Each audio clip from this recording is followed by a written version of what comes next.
بسم اللہ الرحمن الرحیم۔ حضرت عائشہ صدیقہ رضی اللہ تعالیٰ عنہ سے روایت ہے، وہ فرماتی ہیں کہ رسول اللہ صلی اللہ علیہ وآلہ وسلم نے فرمایا، جو شخص اللہ تعالیٰ سے ملاقات کو پسند کرے اللہ بھی اس سے ملاقات کو پسند فرماتا ہے، اور جو شخص اللہ تعالیٰ سے ملاقات کو ناپسند کرے اللہ بھی اس سے ملاقات کو ناپسند فرماتا ہے۔ میں نے کہا،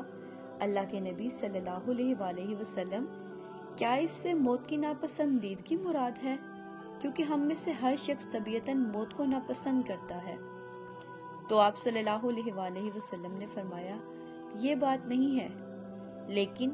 جب مومن کو اللہ کی رحمت، اس کی رضامندی اور جنت کی بشارت دی جاتی ہے تو وہ اللہ سے ملاقات کو پسند کرتا ہے، اور کافر کو جب اللہ کے عذاب، اس کی ناراضگی کی خبر دی جاتی ہے تو وہ اللہ سے ملاقات کو ناپسند کرتا ہے، اور پھر اللہ بھی اس ناشکرے اور متکبر انسان سے ملاقات کو ناپسند کرتا ہے۔